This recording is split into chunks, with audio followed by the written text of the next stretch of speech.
What's up, you guys? Sean Ross Sapp, managing editor, Fightful.com, FightfulMMA.com. Head over there, get all your free MMA news, exclusives, photos, videos, podcasts, all that good stuff. We have live coverage of UFC 228 this weekend.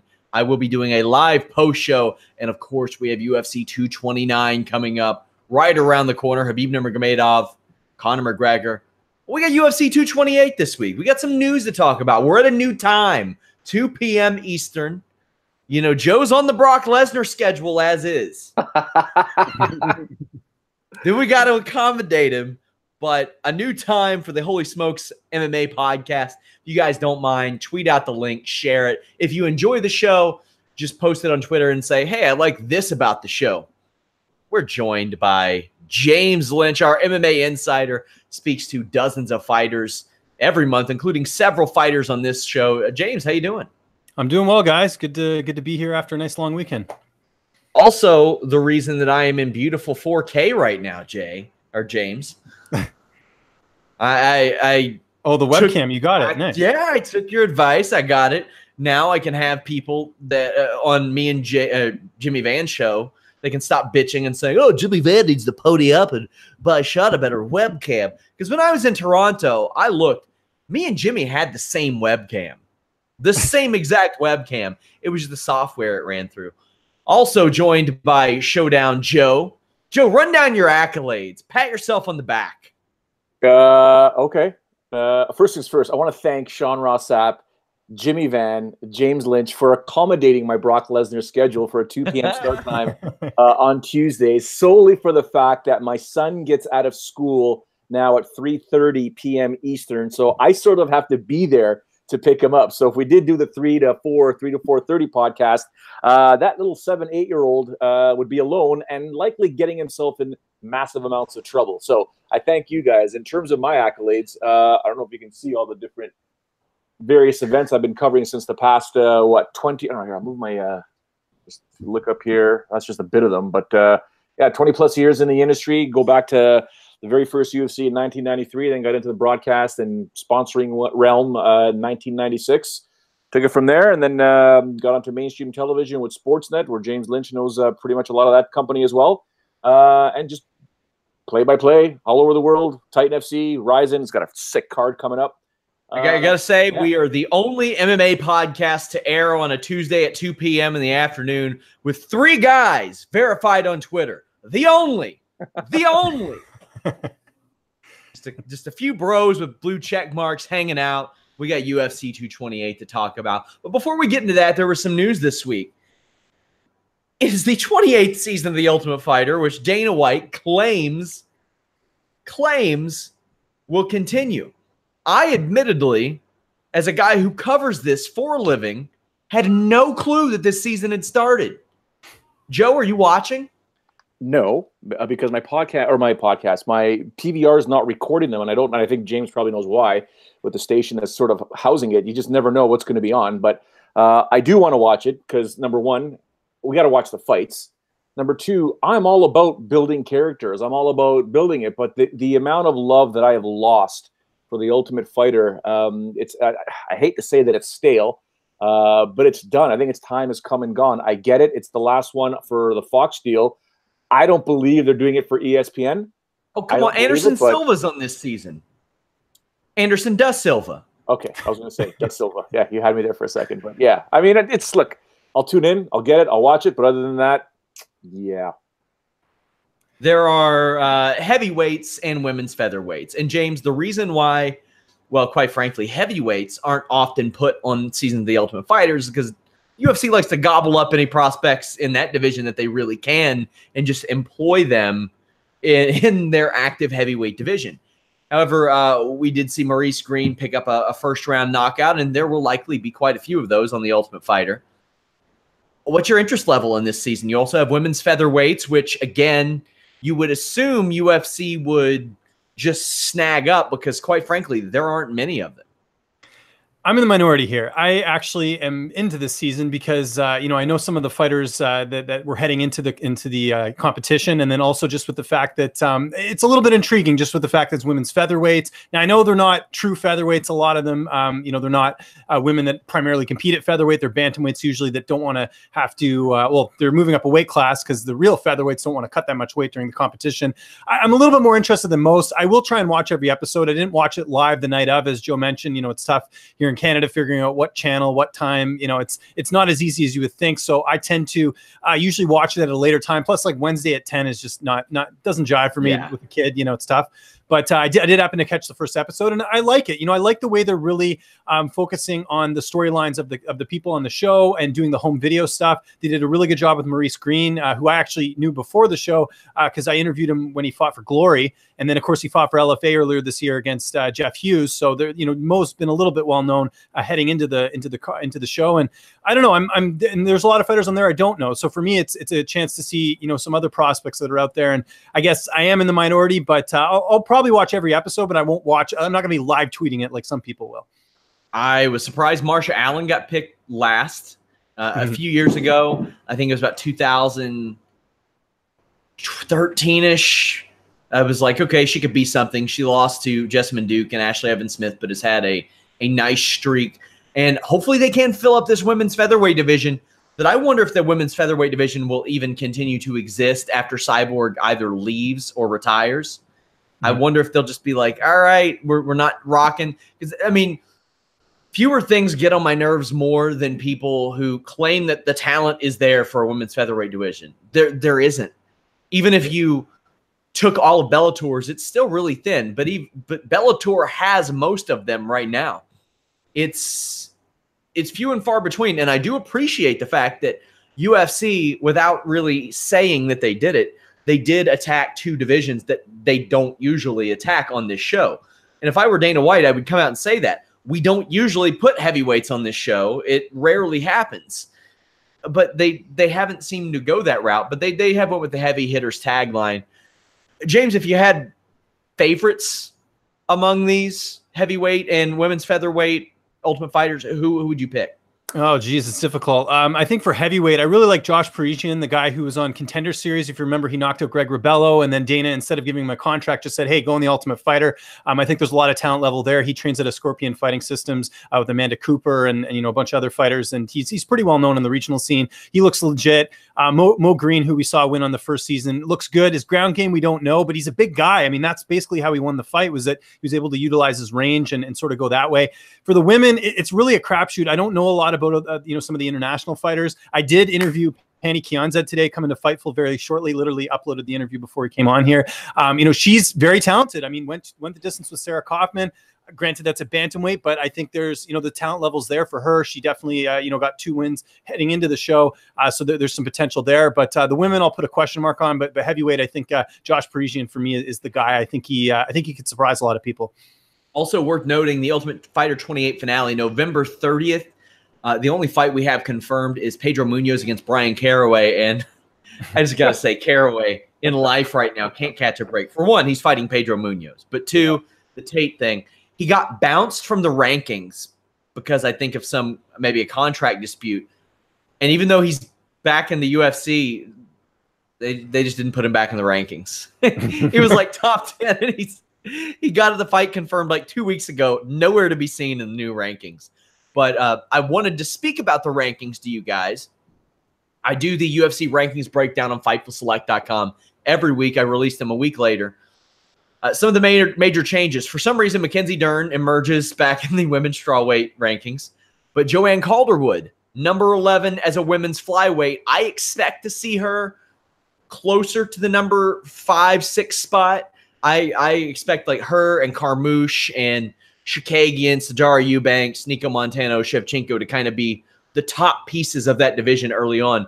Joe, what do you think about her starting off at number 11 in that division behind Evan Smith, Rose Clark, Jessica Ai, Lauren Murphy, those names? Well, I'd like to see her fight some of the ladies you just mentioned, at least 7, 8, or 9. I mean, I don't think Alexis Davis has an opponent right now. I'd like to see Joanne Calderwood take on Alexis Davis, although there is a bit of a size difference with Alexis Davis, who fought at 135. So That's a fight that I'd like to see. Roxanne Modafferi against anybody is going to be a fun fight. But Joanne Calderwood debuting at number 11, I thought she'd be higher. I thought she'd be in and around 8 or 7, maybe even 6. But I get it. I understand it. I'm looking forward to seeing a bit more from her because this is the division she should have always been in. And for some of these ladies as well. And, you know, the complete polar opposite would be her taking on Jessica I, and then the post-fight interview would either be the greatest thing ever or the weirdest thing ever. So, James, how much stock do you put into that win over Letourneau? Because it was before there was a division, but it still is a win in that division. Yeah, I put a lot of stock into it, actually, because Val, you know, it was kind of a weird finish, but at the same time, like, she still got the finish, and Val's extremely difficult to finish, including, you know, Joanna and Jacek couldn't finish her in their fight. So I do put some stock into that win. And, you know, I think the problem with, Calderwood is just the fact that she's been so inactive. So, you know, this win obviously helped recently, but I think we still need to see some more from her in terms of where her placement is in the rankings. Although saying that, flyweights a mess right now. We have no idea where anyone really situates. I mean, you could win a fight and you could fight for a title. I mean, that's really how, you know, that's where we're at right now. Speaking of flyweight, men's flyweight, we have Davison Figueiredo jump up to number 6. That win over Moraga was a big one, and it shows. What are you expecting out of Figueiredo? Is he a guy we could see compete for the title in 2019? Because, quite frankly, we're getting that rubber match between Mighty Mouse and Cejudo. There is no reason to not do that, James.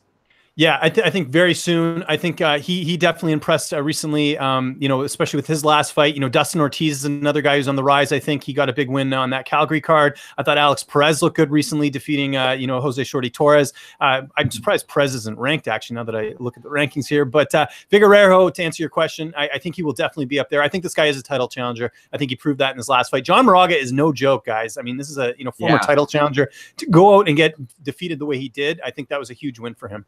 And he came back, too. It looked like Moraga was on a chopping block, and he came back and reeled off 3 big wins over the course of that. And yeah, especially him, highly touted, beat Wilson Hayes. So, I mean, those are 3 really big wins for him. Ronnie Yahya emerges at bantamweight, number 15. Lightweight, Islam Makhachev. That's a crowded division, and he got ranked there. And then you have Iliaze. Shit, I know I didn't pronounce that right. I just mumbled that out. But Dos Santos at welterweight. So you have some new blood making their way into these divisions, and Jennifer Maia at women's flyweight. Figueiredo, though, we'll go back to that for 1 second at flyweight. I can't see him getting a title shot in 2019 because that division is going to have to be cleaned up a little bit, because with Henry Cejudo as champion and that rubber match coming, you don't know what's going to happen. That might take a while. We'll see, but definitely a force to be reckoned with. I like the fact that some of these rankings are starting to see some new blood, because it's deserved, right? It's one of those things where we've just kept seeing the same guys and girls in and around the same spots, but now people are moving. We're starting to see a whole bunch of changes. Look at the heavyweight rankings, right? Like, not much changed over the past, and actually nothing changed since the last update, but we're starting to see some different names at the top. New champion, new, you know, number 1 contender in Stipe Miocic, Tai Tuivasa taking on Junior Dos Santos coming up. So there's going to be some changes in that rankings as well real soon. But I like the fact that things are changing here. And at lightweight, at 155, and especially even at 170, that division, those 2 divisions are so stacked that the smallest loss, the smallest mistake could set you back for a very long time. I mean, James Vick finally cracked the top 10, and now he fell down to number 12. Yeah. Nate Diaz hasn't fought since 1984, and he moved up a ranking to number 10. So. And at welterweight, it's Iliaze Zaleski Dos Santos, in which I spasmed out of my face in that attempt to get it out. Jessica Andrade, well, actually, we'll talk about that later when her fight comes up. Oh. Liddell and Ortiz, you're starting to see more media for this. More and more. Hey, to the point to where we're even going to have a contest for a signed picture of Chuck Liddell versus Randy Couture as the fight comes closer. What's your level of interest in this, James? It is very much a freak show fight. And when Tito was asked about training for this fight, he joked that he's getting paid to fight, not to train. Yeah, interest level is like a 3. I really don't need to see this fight, especially when the guy who's, you know, fighting, like Ortiz has lost twice to him already. To me, I know that they're really trying to grasp onto old names and trying to make something happen, but I don't have, like, there's no intrigue level for me here. It's not like a Dan Henderson where, you know, you can always land that H-bomb and there could be something crazy that happens. Like, there's nothing about this fight that really, you know, is going to surprise me here. So I'll watch it, but very low interest. And yeah, I don't know how this was licensed, to be honest, just with their ages and everything else. It seems very questionable to me. Joe, your thoughts? How it got licensed, I don't know. Very good point, James. I don't think it should never have gotten licensed, in my opinion. My interest level isn't that high, but I'm going to watch. It is Chuck Liddell and Tito Ortiz, two guys I've known for a very, very long time. Both guys have been absolute gems anytime I saw them anywhere on this planet. So it's a fight I'm going to want to watch. I don't think Chuck Liddell should be fighting. Tito's, you know, he's obviously way past his prime. But people are going to watch. People are going to tune in. I don't think it's going to be that. It's not going to be that crazy in terms of mainstream people following it, but people will watch. I think so. I'm just, you know, it's not something. I mean, it's on my calendar. You know, I'll either watch it live. We'll see if I'm home at that night. If not, I'll watch it the next day. But I'm going to watch for sure. Speaking of people who are going to watch things, allegedly Logan Paul and KSI did 800,000 pay-per-view buys, which leads to Logan Paul suggesting that maybe he should fight in the UFC. We've seen GSP say, yeah, sure, why not? Let celebrities fight in the UFC. Logan has a wrestling background, but Sage Northcutt was quick to call him out. Joe, this is a little different than CM Punk. Logan Paul's a little bit younger. He's actually more of a proven pay-per-view draw in combat sports than CM Punk. He's got a little bit of a background. Do you think the UFC should do it, and what is the likelihood that it happens? I don't think the UFC should do it at all. I think the UFC should stick to being the best promotion in mixed martial arts and only bring in fighters that deserve to be there, that have worked their way up the rankings, and forget these sideshow, freak show fights. Leave that for other organizations that are either A, trying to grow their roster or trying to gain some sort of momentum in terms of viewership, or B, you do it in Japan where these types of fights people are interested in. I don't know how much they love about Logan Paul, although he did do that crazy thing when he was in Japan talking about Suicide Row there, which was very disturbing, and a lot of people wanted in to take on Logan Paul. But I don't think the UFC should get involved in this. I don't think they will. It'd be silly if they did, in my opinion. We saw what happened with the whole CM Punk thing. The James Toney, Randy Couture thing was kind of cool. There was interest there. But other than that, I don't want to see this fight. I don't want to see him fight in the UFC. You know, look, man, we either treat this like a sport. I know the UFC is a business, but we treat this like a sport or we don't. There are significant aspects of entertainment involved in mixed martial arts, specifically the UFC, James. But what does it mean if the UFC were to get in bed with Logan Paul? I mean, I could see the financial upside for sure. Yeah, it's a slippery slope. And I know we've had fights before that don't make sense in terms of rankings, in terms of, like bringing CM Punk in and fighting, James Toney coming in and fighting, and I get that. I really think it's going to totally water down what's already to some degree a watered down product. And I think it really just sets a bad precedence. Now, one thing I got to give Josh Ghost credit, because I saw him tweet this, a while ago. Why doesn't the UFC just create another organization they own and just do celebrity fights? Contender series. Yeah, like do something like that. Put it on Fight Pass. I mean, years ago they did celebrity boxing, and I think it got like 15 million views or something on television. Like it's something that people want to see, but just don't make it UFC official. Why doesn't the UFC just own it? They could promote it, whatever, but have Logan Paul fight some other celebrity or something in another organization, and that way you can see the fight, and you're not saying, oh, he's a UFC fighter, because otherwise you're slapping any fighter on the roster in the face by doing that. And I know people want to make more money, but I just think it really sort of devalues what it means to be a UFC fighter. I mean, you could do Dana White's celebrity series and put these on in very, very big venues. And I mean, technically you could still have a guy like Greg Hardy fight on that show. I mean, he's a celebrity. He's a freaking celebrity. I mean, both of the guys in the fight don't necessarily have to be celebrities, but it is a proven draw. I mean, we saw the financial just success of that show, and I had a lot of people talking about that show. I had people asking me if we were covering that, and I was like, wow, I can't believe this. I didn't know who KSI was before that. Knew who Logan Paul was for all the wrong reasons, but I do think the UFC should get involved with promoting it. I just don't think it should be with everything else. I agree. And hey, If you want to put CM Punk on that show, put CM Punk on that show. But I think that might be a little too much of a bruise to his ego to be classified with the celebrities at this point. Man, not necessarily interested in predictions for this, but the PFL format. James, the World Series of Fighting has completely transformed into PFL. They have the playoffs set. Has this increased your interest in the promotion at all? I've noticed a lot more live tweeting, at least from other people, about their shows.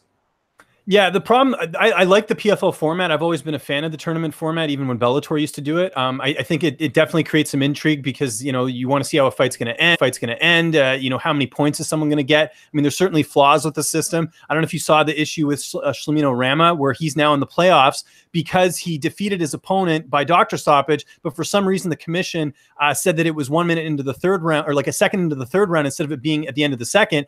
Because it was the other way around. It was like he finished it in the second. It should have been going to the third at the end or whatever. And because of that flaw, Brandon Halsey, who defeated him earlier in the season, is not in the playoffs, but he is. So there's a few things like that.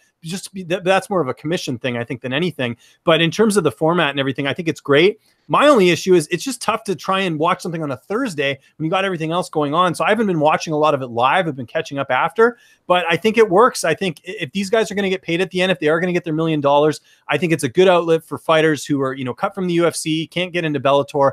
I think it, you know, it makes people want to watch. I mean, we had Popo Bazea last week at a pretty spectacular knockout. I mean, Joe, you know, he fought for Titan. He fought in Bellator before that. Like, I like to see where these guys go. I do that veteran watch column every month. I mean, it's one of those things I like to know what's happening. And I think the PFL has been overwhelmingly positive, but is it something that can sustain? We'll have to see.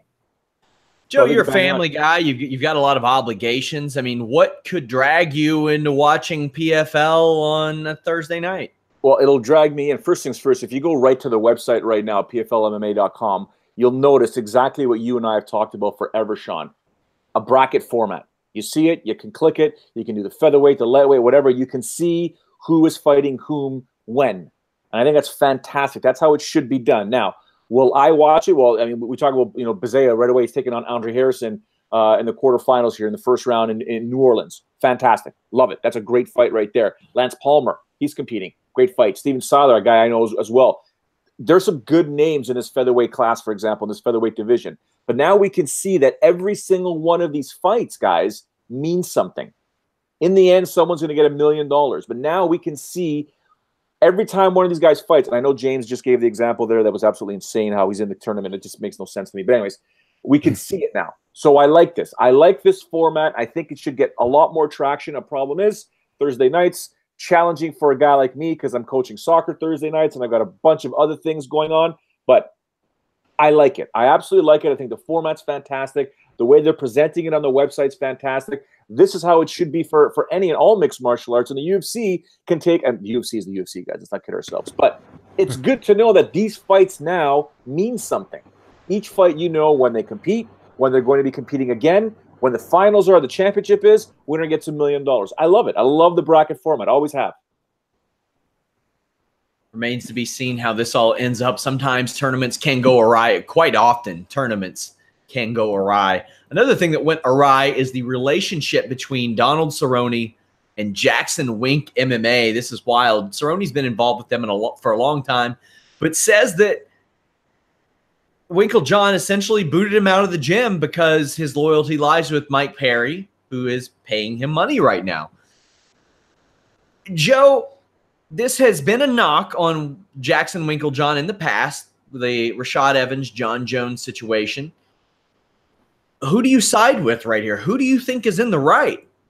It's tough to say, and I'll tell you this. Donald Cerrone is a guy that operates, he walks to the beat of his own drum, okay? Yeah. Anything and everything we used to do back in the day with Donald Cerrone was always a little different than everyone else. Like, I mean, I can give you examples of the UFC Fan Expo. Whenever we would have our pockets of time to interview the fighters, we'd go over to, you know, each and every fighter. Back then, it could have been Pat Barry, could have been Chuck Liddell, could have been whomever, and they're just sitting down signing autographs, and we got a microphone there. I've got, you know, 3 questions that I'm allowed in and out real quick, get a feature going.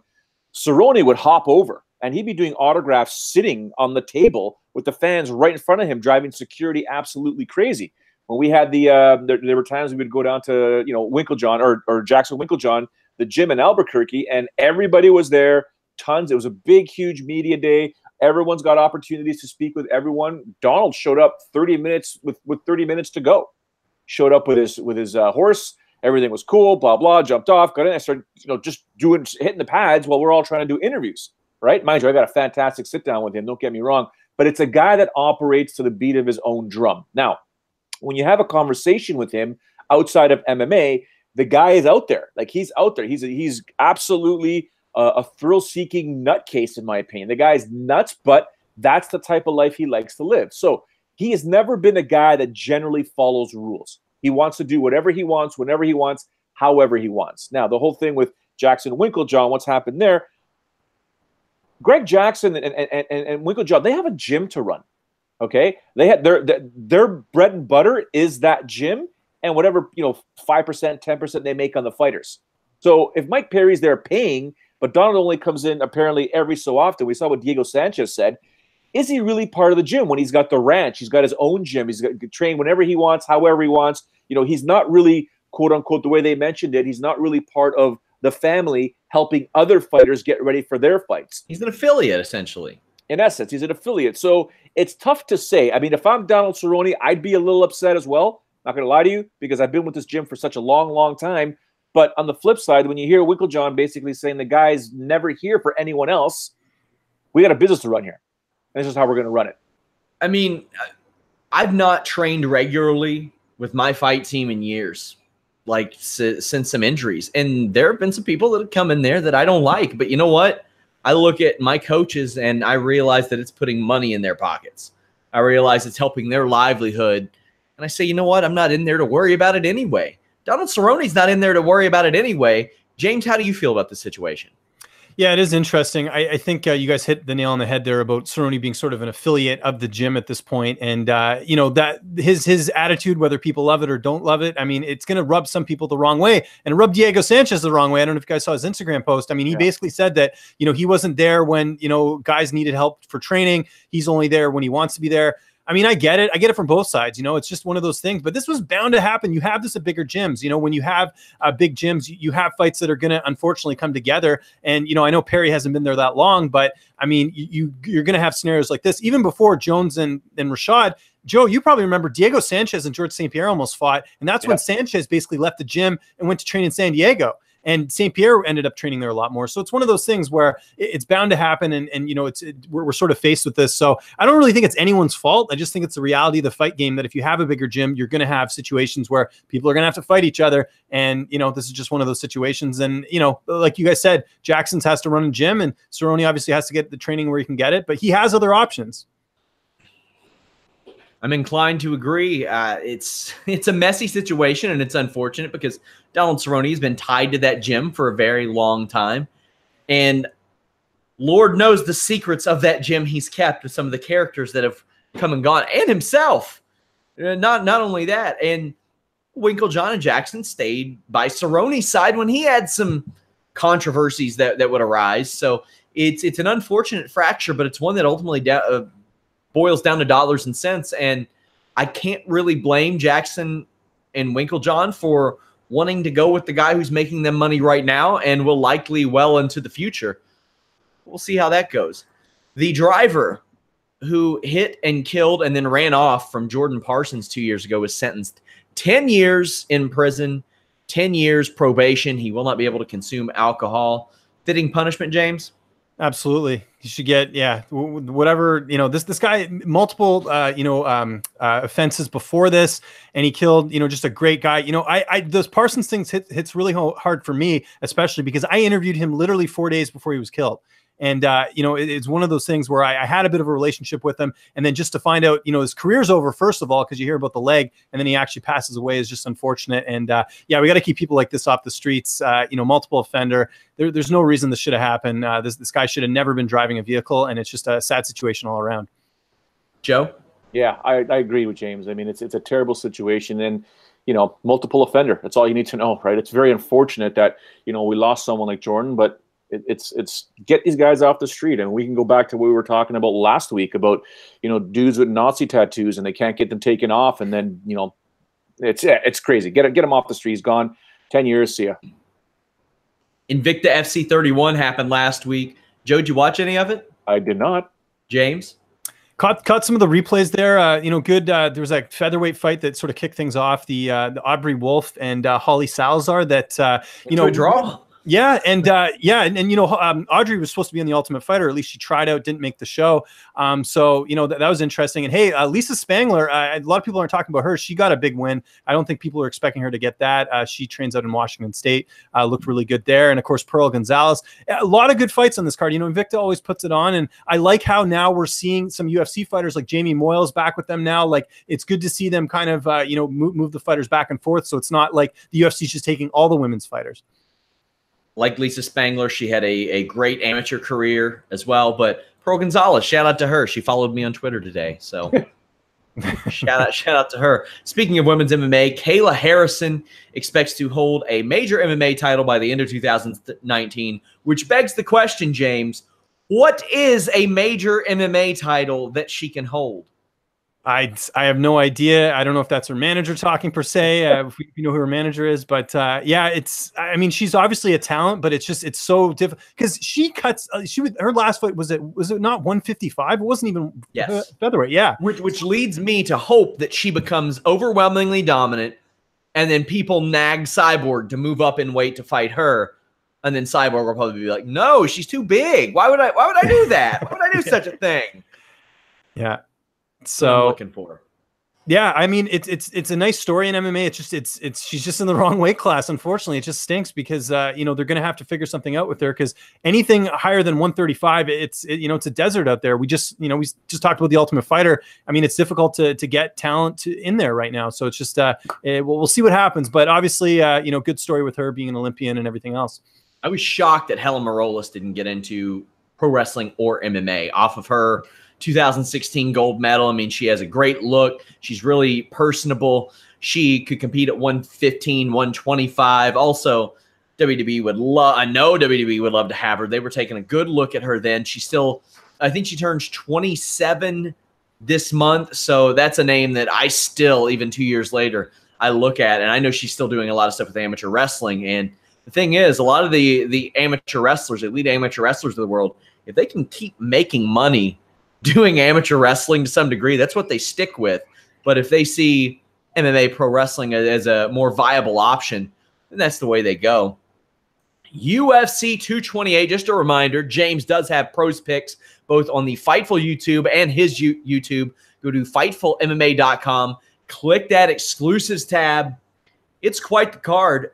Joe, what are you looking forward to most on the early prelims? We got Diego Sanchez on there, Jim Miller, Irene Aldana, Jared Brooks looking to come back. You got Frank Camacho. Who are you looking forward to? There's 5 fights on the prelims. Like, my goodness. The Fight Pass prelims, yeah. Yeah. Yeah, exactly. 14 fights on this show because, yeah, I mean, 12 by the time we get there.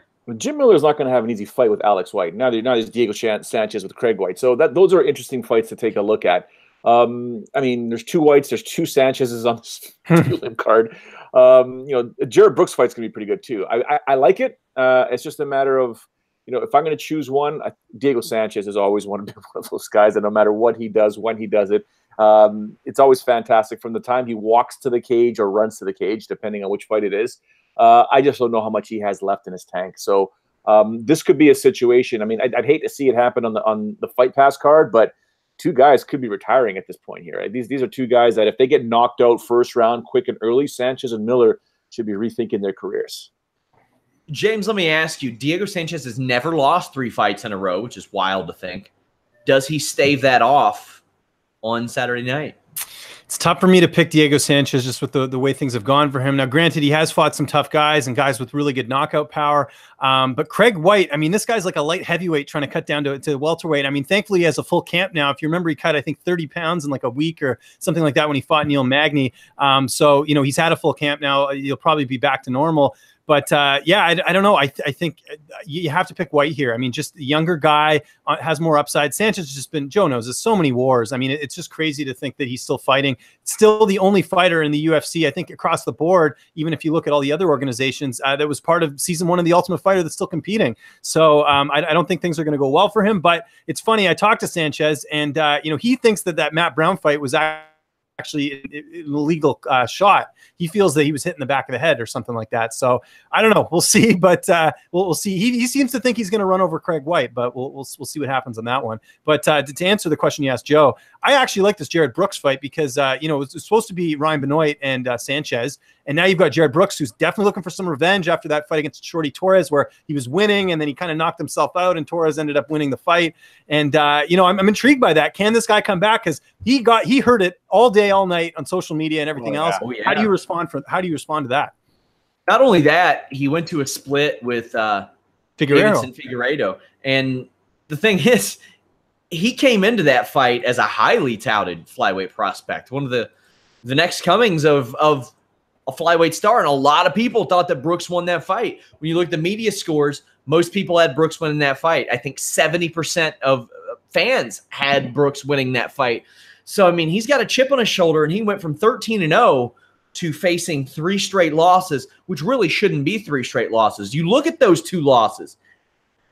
He was handling Shorty Torres. Yeah. He should have beaten a guy who is now ranked number 6 in the division. That has to eat him up inside. James, I believe you also talked to Frank Camacho ahead of this fight, didn't you? I did, yeah. And, Frank's got his back against the wall here. He's a guy that, he fought Drew Dober. Things didn't go his way. Here's the interesting thing. Jeff Neal used to fight at middleweight, and now he's fighting at welterweight. And Frank Camacho fought primarily at lightweight, and now he's fighting at welterweight. So I'm curious to see how the size difference will be in this fight. And Neal, there's some question marks on him. He's only got 11 fights. He's only got 11 fights. And, the thing with him, too, is, he has a day job. He's actually a server at a restaurant. So he balances that between training. I think Camacho actually does this full time. So it'll be interesting to see, the difference in training camps heading into this fight. I think Camacho needs a win here. I know he's exciting, but there's only a few guys in the UFC who can be exciting and lose fights and still get, a contract. And that's Ross Pearson. But there's very few people that will hold on. So if Camacho loses this fight, I think he's done. And, Neal, I think he still has some things to prove. The debut win against Camozzi was good, Brian Camozzi, but I still think there's a lot to prove. And by the way, Jeff Neal, one of 3 Fortis MMA fighters on this card, Charles Bird on this card, and Razak Al-Hassan is now training at Fortis as well. So we'll see if that momentum changes. Maybe if one of the guys gets a win, that sort of helps the other teammate. We'll see what happens. Also on this show, we're seeing almost a bit of a mirror match. Irene Aldana, just a couple of years ago, was a highly touted prospect out of Invicta. She, I think 3 years ago, she was maybe 26, 27, was Invicta champion. UFC wanted her. They got her. She lost her first 2 fights, was able to recover and win. Now you have Pudilova, who was a 24-year-old European star, has won 2 in a row, 2 of her last 3, 8-2 for her career. Joe, it is a bit of Aldana looking at someone who had a very similar trajectory as her, although Pudilova didn't go through the Ultimate Fighter, or not Ultimate Fighter, Invicta. How do you think this one goes? Well, both of them. I mean, Aldana's a -115 and Pudilova's -105, so it's just a pick-em fight. I am going to lean towards Aldana in this fight here. I think there's just something that wasn't going right in those losses. So I think hopefully she fixes things up. But it's going to be – they're both talented. They're both relatively young. The future is bright, but for Aldana, she can't. She came in. I remember when she first came in. I was in Niagara Falls watching this fight on television. I was able to catch it, and I was like, she's going to be fantastic. And it's like, ooh, okay, well, what's happening here, right? So. I'm going to lean towards her in this fight here. I think she brings a bit more to the cage, but, I mean, the odds are not saying that. I'm looking forward to a couple of the Sean Ross Sapps. I got 5 on it because there's a bunch of fights here that I'm like, whoa, really? Yeah, hit us with these lines as we go through. Well, first things first, you got Jessica Andrade taking on Kovacevic. Kovacevic is +325. It's a solid one. We'll get to those as we get to them. I mean, as we go through. Yeah. Also, Pudilova, the only person to beat her, Lena Landsberg. Interesting fact about Pudilova.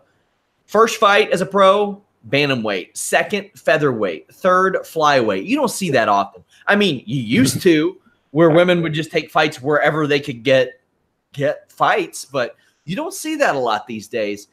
James, what are you expecting out of this one? I have the least amount of interest in this fight out of any fight on the card. It's just two disappointing fighters, in my opinion. I know Pudilova's coming off 2 wins. She got the win over Morris, but I expect Aldana to win barely. I think the line's right where it needs to be as far as the betting odds go, but we need to see more from Aldana. Like you guys said, very hyped. Hasn't really lived up to it. This should be a fight where she does that, but we'll see what happens. You never know. She's just very disappointing. Also on this show, FX prelims. We got Jimmy Rivera, John Dodson. This is a high-level fight for the FX prelims. On these prelims, instead of Razak Al-Hassan and Nico Price, and it's not the main event, but there are a couple fights. There are 3 fights. Really, all 3 of these FX, the top fights on that prelim, I think are better than the opening main card fight.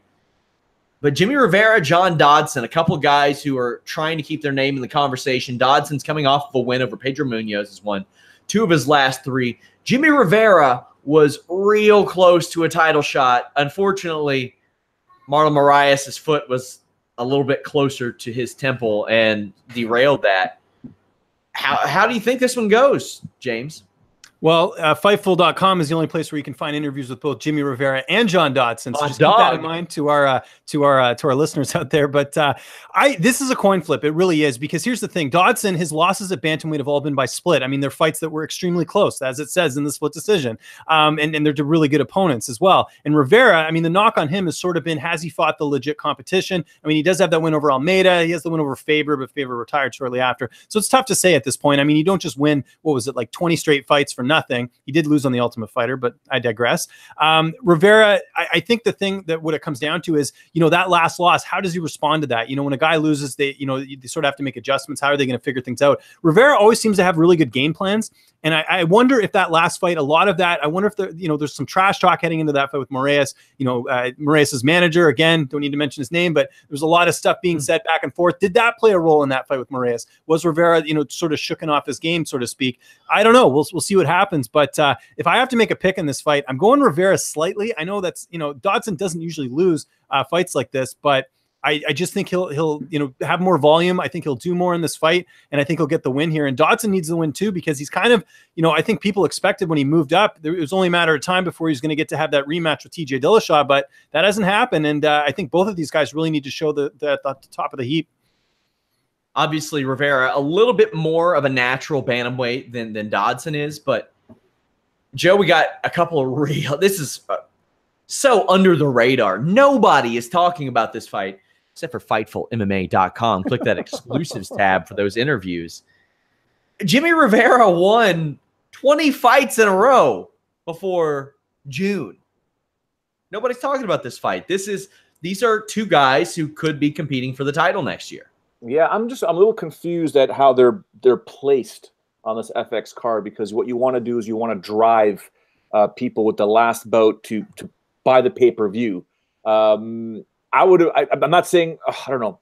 You guys tell me. I like Suarez a lot, though. UFC loves Suarez. Yeah, but you can put her second from the top on this prelim card. Even Aljamain Sterling and Cody, they're going to put on an exciting fight, in my opinion.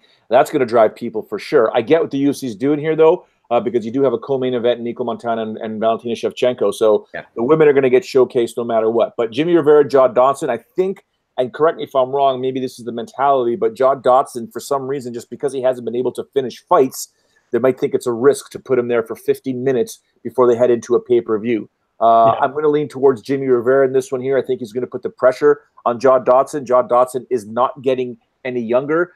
He still has the speed, but at 33 years old, it's going to start slowing down. It'll take some time by the time he's 35, 36, but you just never know. He's not the guy that we saw back in the day at 125 pounds. So Jimmy Rivera's got something to prove in this fight here. He wants to prove once again where he belongs in these rankings, and I think he's a fantastic fighter, and I think it's going to be a good fight that's going to push Dodson. So, I mean, we'll see what's up, but I'm definitely leaning towards Jimmy Rivera. He's got to protect that number 5 spot for sure. Reminder, guys, in the comment section of this, if you're watching on YouTube, leave your predictions. I want to know what you guys think. We have another fight in Aljamain Sterling and Cody Stamann. And Aljamain Sterling was another guy who was a highly touted prospect, had a rough go of it, has rebounded a bit, won 3 of 4, looks to be on the right track. I've seen more improvement out of him and since the beginning of 2017 than I had seen in his first 3 years in the UFC. And I don't think it was even close. It seemed like, from an outside perspective, it seemed like he relied a lot more on natural talent his first 3 years. And then in the last couple of years, I've just seen this incredible advancement in his technical ability. But he's facing Cody Stamann, who is 3-0 in the UFC and has wins over Terrion Ware, Duquesnoy, and Caraway. And a win over Caraway comes much easier said than done. I know we bust his balls an awful lot. And Caraway's stand-up didn't look great, but, man, those shots were still lightning fast. Though that wrestling was still there, and you could see it, and Stamann emerged victorious. This is a great test for Stamann. I love this matchup, James. I do too, and I love Cody Stamann as an underdog in this fight, to be honest. I understand that, you know, Sterling has fought some tougher guys. He's got a lot of finishes, so that's probably why he is the favorite heading into this one. But Cody Stamann finds a way to win fights. I mean, you could have said that Caraway potentially could have won that last fight, but Stamann always keeps active. His wrestling's really good. Here's the thing, guys. When was the last time Sterling fought a really good wrestler or a guy who's really able to put on the pressure? It's been a while. I mean, a lot of the guys, you look at, you know, Brett Johns, Barao, Moraes, I mean, these aren't like wrestlers. They're mainly guys that are, you know, jiu-jitsu or have good stand-up or whatever. So I'm curious to see the style matchup from that perspective. Another interesting thing is that I know Jared Brooks has been training a lot at Michigan Top Team as well for this camp where Stamann trained. So, you know, having that look will be good. Brooks a really fast flyweight, so that could help him in this fight. There's a lot to like about this matchup. And, you know, just the fact, I mean, 2014 was the last time that Stamann lost, and that was a split decision. I mean, this is a guy that's tough to finish. So if Sterling can't finish the fight, is he able to keep up the pace of a Cody Stamann? I think at plus money right now, Stamann's a good value, and he's actually going to be my pick for this fight. Yeah, I'm going with him as well. And really the only wrestler that Sterling has fought was Caraway, and we saw how that went. And He lost, yeah. Yeah, it didn't go well for him. I do like Stamann in this fight. I will be picking him. I will also be picking Carla Esparza for my I got 5 on it. That doesn't mean I think she's going to win. I don't think she's going to beat Tatiana Suarez.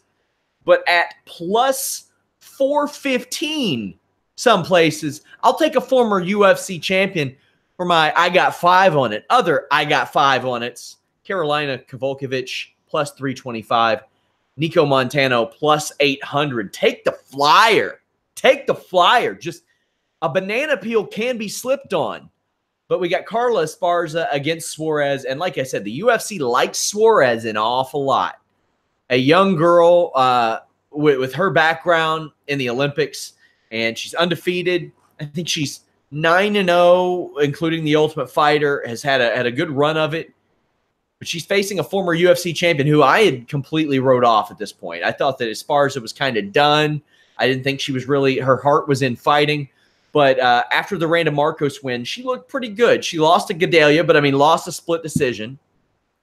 Joe, I think this is, that line is maybe not as accurate as it should be, because I've been impressed by what I've seen out of Esparza over the last year or so. And that's crazy to say out of a former UFC champion. Oh, I'm impressed with her ability. Yeah. Yeah. Well, first things first, I'm going to take off my Ryzen hat for one moment, because Cody Stamann does train with Darren Cruikshank, and Cruikshank's just fantastic when he competes in Ryzen. He's taking on Diego Brandao next. So that was where my heart was until I realized it's Aljamain Sterling. And how dare both of you go against anybody against Sarah and Longo. When those two guys are cornering people, it's the greatest ever. Mic them up. Get rid of John Anik and DC. Let's listen to Sarah Longo, because that's going to be amazing. Those guys make me laugh nonstop. For this women's strawweight fight, Carla Esparza. Holy smokes. Like, you talk about 5 on it, plus 415. We saw what she did in her last fight, where you and I, Sean, were just kind of like, what just happened here? Yeah. So under no circumstances should anybody at all be sleeping on Carla Esparza and thinking that Tatiana Suarez is just going to walk right through her. I can't see that happening. I mean, it is MMA and anything can happen, but Tatiana's heavily favored here at minus 525. Carlos Esparza is good money at plus 415. James, your thoughts? Yeah, I mean, the odds are definitely at a whack here. I mean, Esparza showed in her, a couple fights ago against Cynthia Calvillo that you can't just, pick up on a prospect and think that Esparza is just going to roll over. But I'm not as impressed as you guys are with her, since she lost to Joanna. I mean, to me, she's the same fighter. She's got good wrestling. She's able to sort of, put the pressure on. Her striking's, steadily improving. But there's nothing about her performances that have really told me like, oh yeah, she could definitely get back to the title. I mean, she's got good wins. And by the way, Sean, by the way, you said her win over Marcos. She actually lost to Marcos, but I agree with you. Even as a Canadian, I thought she beat Marcos. That was and I thought she beat Gadea as well. I mean, realistically, but that's the point. Since Joanna, she's technically on a 5-fight win streak, James. Right? I agree, but I think that has more to do with her opponents. I mean, Marcos has been sort of lukewarm her entire UFC career. Gadea's gotten worse, in my opinion. I don't know what happened with those two Joanna fights, but she has not been the same fighter. So to me, I don't put a lot of stock in the wins here. And Suarez, I mean, the verdict's out. We're certainly going to find out in this fight if she is the real deal, because Grasso's been a disappointment as a prospect. Remember when she came in, they're like, oh man, big things ahead, Mexico City, everything else. I mean, Suarez went out there and finished her in the first round. We'll see. The thing I don't like about Suarez, she's been so inactive. She's had some gaps here in some of her fights. I think she's fought 3 times since she won the Ultimate Fighter, debut fight onwards. So that's a little bit. Yeah, so that's a bit concerning. Esparza has been a little bit more active.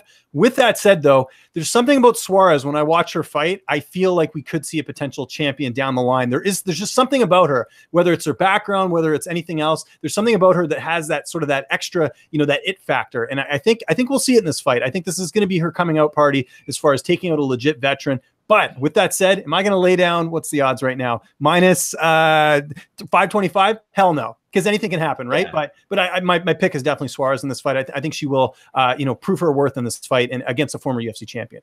With Suarez, I think she's fought. This will be her 7th fight in just over 2.5 years. She stayed somewhat active, but she had that long break between the tough finale and then her next fight against Viviane Pereira. The thing with Esparza that impressed me was her willingness to adapt. She saw that the striking was working for her against Gadelha and just kept going with it. Let's talk about this main card. Some of these are confusing, but Zabit is a showcase fight. That's what this is. Yeah. Let's make no bones about it, James. This is a fight for people to see him and say, oh, who's that guy? Now I know who he is. Yeah, that's exactly it. And props to Brandon Davis for stepping up on short notice. There's a list of guys, I'm sure, in the featherweight division who don't want to fight Zabit because there's really not a lot of upside. I mean, this guy's the who's who as far as prospects go. I mean, I hate to look at MMA math, but Kyle Bochniak beat Davis, and of course Zabit handled Bochniak no problem. I think this is going to be. I think we're going to see a finish in this one. I think Zabit will go out there and finish Brandon Davis. This is smart on the UFC's part as far as getting a last minute opponent, because Davis always brings it. He's entertaining. They don't call her killer bee for nothing. He's always in a good fight. So this is a showcase fight for Zabit. I just wish at some point, the stars would align and he'd actually fight like a veteran or someone where we could actually see him tested, because I don't think we're going to see that in this fight. It's Brandon Davis. I know he's a gamer. He can always surprise, but I'd be shocked if he beat Zabit. In my opinion, this is a finish for Zabit. We're going to see an Instagram video coming to your, your phone screen in the near future. Joe, anything to add? Well, just to play off of what James just said, when you take a look at who's above Zabit in the rankings, I will watch anybody. Any one of those guys, starting at 14, Yari Rodriguez, Darren Elkins, Ricardo Lamas, Volkanovski, Korean Zombie, Bektik, Emmett, Swanson, Stevens. This is Zabit's future should he emerge victorious on Saturday night. And I think he does emerge victorious on Saturday night. The guy is something else, especially with that reach. He's got like a 75-inch reach advantage. It feels like sometimes when he fights, he's calm, explosive, and I just think he's just crazy when he competes. So I'm looking forward to his scrap there. But you're right, Sean. It is definitely a showcase fight right before the title fights. Yeah, this is going to be fun for sure. I personally have the very exciting, for better or for worse, Nico Price over Abdul Razak Al Hassan, although Al Hassan gave us one of the most entertaining moments in Fightful history when James Lynch was backstage at an event. And I believe he said he wanted a Coke, and somebody said, "You mean cocaine?" Oh, jeez.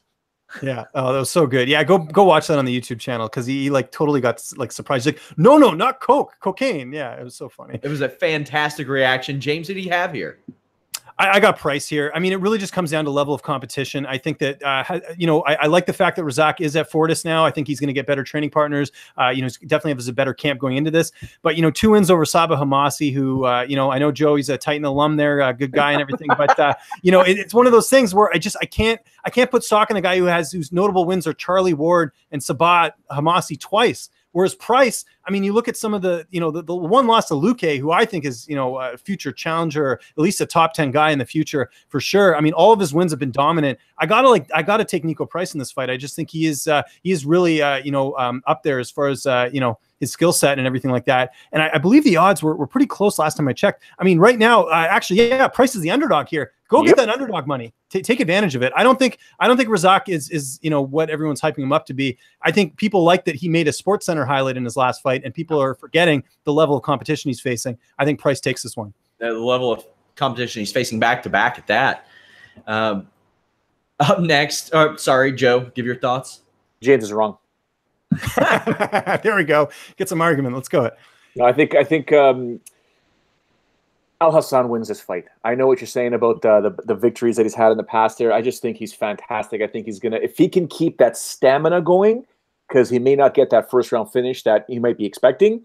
If he can pull off a good 10, 15-minute fight here and still stay, level-headed, but he's just got that power, man. He's just got that power. You just never know. And once he rocks somebody, he switches gears and goes in for that finish. I do think he emerges victorious. I'm not touching this fight, James. Minus 145 for Al Hassan. It's not enough for me. No. Andrade against Kowalkiewicz. Both of these men are women, rather. Women. We're going to get some letters about that one. Oh, shit. Looking to really put a stamp here because Kowalkiewicz has a win over Rose Namajunas. And contrary to what Joanna Jędrzejczyk says, Rose is the actual champion in that division and does kind of hold the cards. Andrade has won 5 of 6, has never fought the champion as things stand. So you have a couple of at least matchups that make sense here. Andrade, a huge favorite, has had to sell her gear to make ends meet, Joe. That's a lot, man. That's like, mentally speaking, when you're not comfortable financially, it's difficult in life as is. No matter what you're doing, if you're living quote unquote paycheck to paycheck, you're a professional fighter. Like, you are getting in front of thousands of fans in an arena, millions watching around the world potentially, and you can't make ends meet. I'm not sure mentally where her head is right now. So it is, in my opinion, it's not probably in a good place. And that's why I brought up the fact that Carolina's a plus 325 favorite on a bunch of different sites. Holy smokes, I got 5 on that one for sure. James? I like Andrade in this fight. I think that, kind of like I talked about Carlos Esparza, Karolina Kowalkiewicz as well has not done anything for me that really says that she's gotten that significantly better. And I think you have to when you're fighting someone like Jessica Andrade. And actually, speaking, the line's obviously out of control here, but I'll tell you a prop I do like in this one right now. Andrade wins by decision right now in 5 dimes is minus 115. I will definitely take a stab at that because Kowalkiewicz is tough to finish, but I think Andrade will do enough to get a decision here. And I do see her coming away. I'd be very surprised if Kowalkiewicz just comes out and defeats Andrade. But like Joe said, the odds are good, but I just don't see it happening. I think Andrade is the real deal, and financial stuff or not, I believe she made almost $96,000 in her last couple of fights, and somehow she still needs to sell stuff. I don't know what's going on there. Maybe it was an expensive lifestyle. I mean, she got 2 fight of the night bonuses last year alone. Right. Yeah. I got one over the course of, I think, a year. She got $150,000 in bonuses alone before Reebok, before all that stuff. I mean, you got to live within your means. Still, they should be paid more, but you got to live within your means at the very least. Yeah, I've got Andrade win, but I'm definitely putting 5 on Kowalkiewicz. Main co-main, Nico Montano, Valentina Shevchenko. The way that the world would have you think this is basically just Montano experiencing a stay of execution until Saturday night. And if Mario Yamasaki were in the cage, that would probably be the case. Personally, I do think that Shevchenko is going to beat the brakes off of Montano, but I still got 5 on it at plus 800. James, it seems like it seemed inevitable for Shevchenko or Joanna to become champion. just happened a little bit later than most thought. But what do you think of this fight? I think it's going to be pretty one-sided, like most people are thinking. To me, Shevchenko's fought the better competition. She's fought better wrestlers. I mean, you look at Juliana Pena. I think Juliana Pena would probably beat Nico Montano if they fought. We'll see. Anything can happen in a fight, especially a fight with, the odds like it is. I think I mentioned this last week on the show. Like Valentina is I think she's the highest betting favorite as a title challenger heading into a fight, which is insane because right now I'm looking at the odds. She's minus 1250. A lot of people would be scared by that odds, but interestingly enough, Shevchenko wins inside the distance prop is minus 160. I think that very likely happens with this being 5 rounds. I think you take a stab at that, but I think Shevchenko by stoppage is probably a good bet in this one. Don't need to say much more. Joseph? I can't wait to see your tweets on Saturday night as I'm in Niagara Falls with my family. Yeah, have fun with those $100 meals. I accidentally they're ripoff. When Nico Montano finishes Valentina Shevchenko by vicious TKO, I cannot wait to see your tweets. As for my prediction, Shevchenko's the new champ. I predict you're going to get creative with some of those write-offs. You're gonna say, honey, there are fights tonight, and boom, that's a business expense. It's a family one, taking the mother-in-law down there after all she's been through, and it's gonna be, yeah, you know what? Actually, you're right, Sean. Even though it is a family thing, and we're taking care of my mother-in-law because of what she went through health-wise, it's gonna cost me a lot of money, isn't it? You point at your mother-in-law and you say, "What do you think of Liddell Ortiz?" And the moment she speaks of it, you say, business expense. I have never on purpose paid for a $100 meal in Kentucky. You couldn't if you tried for 2 people. I accidentally got 3 of them in Niagara Falls. It's crazy. Mindless. It's just mindless. I will have a post-show Saturday night looking to have Steven Jensen on that show, as well as both James and Joe will be out of town. But we got a main event as well. Darren Till, Tyron Woodley. The first burning question, Joe, does Darren Till make weight? And the second is, does he fight? I'm the wrong person to ask for that type of information or that type of commentary because I'm always going to be giving people the benefit of the doubt. You are fighting for a world championship, something that you have worked your whole career for. This is what you've been doing your whole life for, to get into this position to fight for a world championship title. I will give Darren Till the benefit of the doubt that he does make weight, that he will compete. Now, with that being said, will I get ripped apart by everybody on the live chat, including the 2 gentlemen I'm on this podcast with? Should Darren Till not make weight? Yes, that'll probably happen, whether it's through WhatsApp messages or Twitter messages or something. You guys will rip me apart. I just think he will make weight because I've been in this game long enough, and probably can count on one hand how many guys and girls did not make weight for their world championship fight. Something, I mean, again, with my background with George St. Pierre, talking about, watching him grow through the rankings, becoming a world champion, and then having to defend his title and learning so much from guys like George and Faraz about the mentality of a challenger, you got to think Darren Till's going to make weight. I mean, he first of all, he shouldn't even be in this position, so he's got to consider himself lucky. This is Colby Covington's fight, not Darren Till's fight. So, dude, make your weight, fight for the title, and you're, in my opinion, lucky that you're minus 110 because I think Woodley should be a favorite in this fight. James, let me ask you, is Colby Covington still an interim champion after Saturday? Probably not. I mean, he should be, in my opinion. I mean, it's, what are you doing, UFC? You get the guy to the White House, you get all this, right? You make all this stuff happen, and then you're just going to take away his title. It's like, unless they want that to create even more of a buzz, I don't know. Usman wants to fight him. Put it on TV, and then have the 2 winners of the title fights face off. It's, what they did when they needed an interim title, when all their champions were in motorcycle wrecks and had surgically removed buttholes and contract disputes and all this stuff that was happening with the heavyweight division. They had an interim champion that ran along, and then finally they unified it. Yeah. Yeah. So I don't know. I don't know what's going to happen. But if the UFC's smart, I mean, the thing is, whether there's a lot of people watching this, there's people in general. I hear it all the time. They hate Colby Covington. I get it. But the fact that people are talking about this guy probably more than they are Tyron Woodley says a lot. So I think you don't want to necessarily screw that up if you're the UFC, because you need as much help as you can to market your fighters. I have twice as many Twitter followers as the UFC women's flyweight champion who's on this card. That's a problem. That's a problem. If I said to anybody in my town, who is Nico Montano, they'd say, who? I've had at least a couple people say, man, that Colby, he's wild. What's up with him? How do you think this fight goes, James?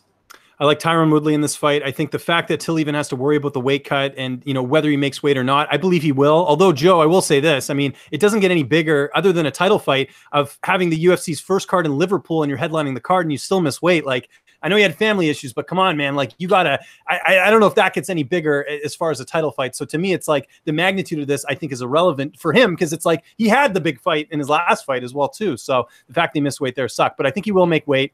I think the fact that he has to cut so much will play a detriment. I just think Woodley overall is just he's fought the better guys. He's more well-rounded.